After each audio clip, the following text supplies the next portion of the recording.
देखिए, कोरोना नाम की बीमारी पिछले 1 वर्ष से भारत में प्रविष्ट हो गई है, ऐसा बताया जाता है। बीमारी तो बीमारी है, अगर कोई संक्रमण है तो वो तो निरंतर संक्रमित होना चाहिए एक व्यक्ति से दूसरे व्यक्ति में। लेकिन ये देखा गया है पिछले 1 वर्ष के अनुभव से कि ये कोरोना नाम की जो बीमारी है, ये केवल धार्मिक आयोजनों में आती है। राजनीतिक आयोजन उसके बाद से निरंतर हो रहे हैं। बिहार का चुनाव हो गया, बंगाल का चुनाव हो रहा है, इसके पहले दूसरे अनेक कार्यक्रम हुए। तो ये कोरोना उन रैलियों में नहीं जाता है, रोड शो में नहीं जाता है, और धार्मिक कार्यक्रम जहाँ पे भी होते हैं वहां पर आ जाता है। हरिद्वार में कुंभ हो रहा है, 12 वर्षों के बाद आ रहा है। लोग प्रतीक्षा करते रहते हैं कि 12 वर्ष के बाद कुंभ का काल कब आएगा कि जाकर के हम पुण्य लाभ अर्जित कर लेंगे, और फिर अगला कुंभ हमको मिला कि न मिला। तो ऐसी परिस्थिति में जहां करोड़ों लोग जिस अवसर की प्रतीक्षा कर रहे थे, उसमें तो आप लगा दे रहे हो कि आप 72 घंटे पहले का अमुक जांच करा के आइए और फिर नहीं तो प्रवेश ही करने नहीं दिया जाएगा। और बंगाल में चुनाव हो रहा है, वहां लाखों लोग इकट्ठा हो रहे हैं। प्रधानमंत्री नरेंद्र मोदी जी के मंच पर भी लोग सट करके खड़े हो रहे हैं। वो स्वयं वक्तव्य दे रहे हैं 2 गज की दूरी जरूरी, लेकिन उनके मंच पर ही 2 गज की दूरी तो कहीं दिखाई नहीं दे रही है। और नीचे तो लाखों लोग सट करके खड़े हुए हैं, रोड शो हो रहे हैं। अमित शाह जी कह रहे हैं कि इतना बढ़िया रोड शो तो इससे पहले मैंने देखा ही नहीं था। तो सबसे बड़े बड़े रोड शो हो रहे हैं, तो क्या कारण है? हम यही पूछना चाहते हैं भारत की सरकार से और जिम्मेदार लोगों से कि क्या कोरोना राजनीतिक है? राजनीति जहां रहती है वहां नहीं जाता। और क्या कोरोना धार्मिक है कि जहां धार्मिक आयोजन होगा वहां पहुंच ही जाएगा, और विशेष करके हिंदू धर्म में? हाई कोर्ट ने भी आदेश दिया। तो हाई कोर्ट ने तो वो आदेश किया जो प्रदेश सरकार ने चाहा। सवाल ये है कि बंगाल में क्यों कोरोना नहीं है और हरिद्वार में, उत्तराखंड में क्यों कोरोना का भय है? भय तो दोनों जगह होना चाहिए ना। अगर एक देश है और एक प्रकृति है, एक ही रोग है, तो वो रोग यहाँ संक्रमित हो जाएगा, बड़ा डर है, वहां संक्रमित नहीं होगा।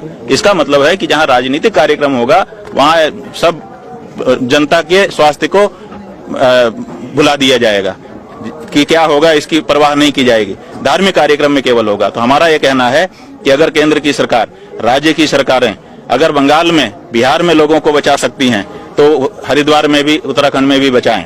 और अगर वो भगवान के भरोसे बचे हुए हैं तो यहाँ भी भगवान के भरोसे छोड़ दें, ताकि लोग कम से कम आकर के आस्था की डुबकी तो लगा सकते हैं, अपने जीवन को सफल तो बना सकें। बड़ी मुश्किल से ये पर्व आता है।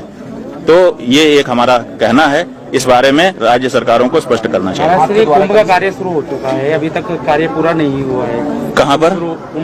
देखिए, बात यह है, कुंभ के बारे में लोग हमको ये बता रहे हैं कि ये कुंभ में जो कोरोना की कड़ाई की जा रही है वो इसलिए की जा रही है कि प्रशासन ने तैयारियां कमजोर रखी हैं। ज्यादा लोग आ जाएंगे तो तैयारियों की कलई खुल जाएगी, इस डर से ये नहीं किया जाए, ऐसा लोग कह रहे हैं। हमारा अभी इस पे अध्ययन नहीं है, लेकिन जो आम चर्चा है वो ये।